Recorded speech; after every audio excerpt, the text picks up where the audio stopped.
Yeah, so I'm Dennis Yu. I'm a founder in Social Media Group. A few of us, we left Yahoo recently. Our expertise is search.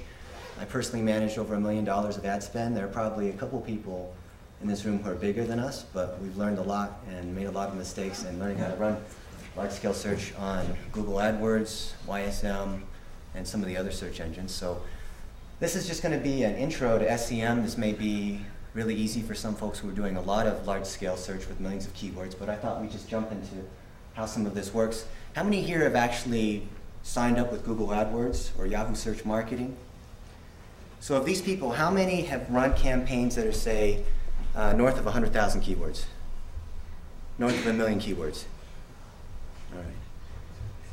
So there's Dan of Ravenwood Marketing. How many people here are north of $1,000 a day in ad spend? Okay, so that's pretty good. Yeah.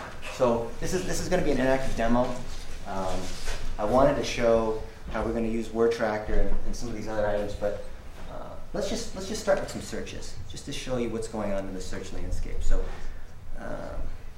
my favorite example, and I hate to pick on eBay, but if you search on used condoms, look at this, used condoms. Looking for used condoms, find exactly what you want today. All right, now what is that? That's just somebody who's bidding on a keyword, and a lot of people who do that, they're just dictionary uploaders. You can have millions of keywords, upload them, you can get that, probably get that for 5 or 6 cents, maybe even less. I tried that with a number of other terms. Same thing with guys who weren't very good with targeting, like, I'm just messing around, dead flowers, right? Looking for dead flowers, I bet you that's dynamic keyword insertion. I'll show you how that works in just a moment. Let's try another one. Let's try nuclear missiles. Nobody should have nuclear missiles, right? But I bet you eBay's got them. Oh, they took it down. Well, that was there a week ago when we checked it. So how does that work? Well, there are a lot of people who are just trying to get into search, but they don't understand how to make ad campaigns. What's it take to make a campaign? You've got to have a keyword, you've got to have ad copy, and you have to decide what you're going to bid. And if you don't know any better, you're just going to upload zillions of keywords that are not even related to what you want because the traffic is cheap. You know, a lot of the porn traffic, which I'd estimate is almost half the internet, you can get for 3 or 4 cents a click. And if you're an affiliate, you can send that traffic to a landing page for dating or for ringtones, for anything, mortgages, because even though the conversion rate sucks so bad, you can get the traffic so cheap that it's worthwhile. So search engine marketing, especially at the local level, is still wide open. There are guys who are making a lot of money. It's a lot more competitive than it was, say, a couple years ago, but even now, you know, any keyword that you want, use dynamic keyword insertion, separate out in the ad groups that are related to those themes, and there you go. Now we're going to give an example of one of the campaigns we ran for NewYears.com. NewYears.com is a commercial client of ours. So take it New Year's Geo. So NewYears.com, they sell New Year's Eve tickets. And you may be looking for parties in your local area. So here we have a number, in this campaign, New Year's Geo. If you're searching on a geo term, if you type in Boston New Year's Eve tickets, or you type in, Bean Party New Year's tickets, VIP, here are examples of keywords that you have. If you type in one of those, and we will show you one of our ads, and there's certain bids that we'll have. Forgive me if I'm going really fast. Stop me if this doesn't make any sense. So here are examples of various ads that we ran. And we have, you can see down here in the destination URL, we have some tracking that's in place. You can also put in the keyword. You can put in other items. This, by the way, is the Google AdWords editor. This is one way that you can access your campaigns without going through the web interface. Do other people here use AdWords editor? Okay. Does anyone else do everything primarily through the APIs? So there's many ways that Google lets you do this. I use Google because it's the easiest one, even though I used to work for Yahoo. But let's, for example, let's take a look at this second one here for Chicago. So keyword New Year's Chicago 2007. Now you see this is called the bracket trick.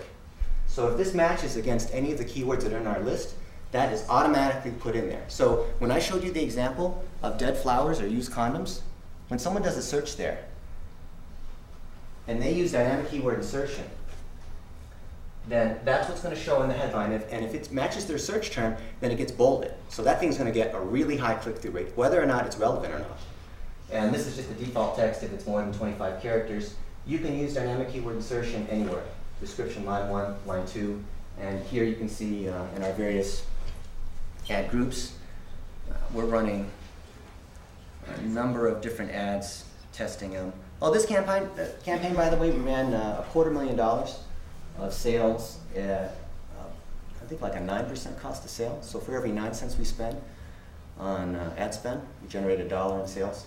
And I think the last 3 days, we were maybe $50,000, $60,000 a day in ticket sales off of just spending $3,000 a day. So it just shows you there's a lot of opportunity. There's huge opportunities for arbitrage because there's so much inefficiency, as you can see. There's a lot of inventory that's not being used. There are a lot of people who are not very smart. There's a few affiliate guys in the space who are absolutely rocking it because they know how to do it. They can do it at a very large scale. You have about 30 seconds. Okay. So this is what we do. One thing I want to tell you about is Google Grants, which is free AdWords for nonprofits. If you know of a nonprofit or if you're one, we manage these campaigns absolutely free for you, and we take advantage of the large-scale SEM that we do for keywords, for negatives, for targeting, and doing it in a very systematic sort of way. So that's what the goal of Social Media Group is, to help drive traffic for nonprofits. We have some commercial clients which help pay the bills, but the idea is that we want to help nonprofits do more good. So that's SEO, SEM. Your tool's not any good unless you can drive traffic through it. Jan Manager, latent Hispanic indexing is now in the ad box going to your landing page for quality score. How are you guys finding that now in your results? Well, so Google can tell. So for those who don't know, with LSI, Google can compare various keywords that are alike and determine whether your keywords, your ad copy, and your landing pages are relevant, and therefore hit you with the quality score and various bid minimums. With some of the changes Google's made recently, I've seen some terms that are in like mortgages or ringtones or movies go up to like $5 or $10. And they also measure clickback, and they also use, supposedly what they have with Google Analytics. But I find that when you're reasonably clean, you can still get traffic at 5 or 10 cents. I mean, there's some areas in the affiliate world where you've got to bid 40 or 50 cents because the CPAs are so high, there's so much profit. But that hasn't been a problem for us because we're not dealing in a lot of that junk inventory, and a lot of what we have is targeted. For people who don't have targeted campaigns, they're going to get hit with a lot of minimums, right? $10 keyword bid minimum. But if you play clean and you have clean lists, you shouldn't have a problem there. Good question, Vic? I'm Victor Fleischer. I teach at the law school here. It sounds like your business model is relying on the inefficiency of the market. So aren't you worried that that market's going to disappear as more and more sophisticated players get into this game? Actually, the more competitive, the better, because that makes it harder for other people to get in. And if you look at how efficient things are right now, so let's just take the affiliate world as an example. There's somebody who is selling online flowers, Pro Flowers, Flowers Direct, these other guys, and they're paying. You may buy flowers for, let's say, $40, right? And they're going to pay out a $15 commission. Now, how many people have their hands in that $15? Well, there's the affiliate who's getting paid the commission, who bought the traffic from Google. Google takes their cut. Google may have paid somebody who owns a website for their AdSense for that traffic. And the affiliate network that sits there in the middle doing the traffic has to get their cut. All of these people who are sitting there in the middle have to take their cut. That's inefficiency that will have to be brought out. Eventually, there will be collapsing going on between the person who's purchasing and the actual merchant. But I don't see that happening for a long time because the volume of search traffic is outstripping the other guys who are getting more competitive and getting more efficient with search. What tools have you used? I'm Jason from Room 214. What tools have you used to automate the bid process for Yahoo, and have you had to abandon them as a result of Yahoo's big change? So with the new Panama release, it's too early to tell. That's just based on eCPM, but I'll tell you, with large-scale bid management, all you really have to do is just bid up or bid down according to your CPA targets.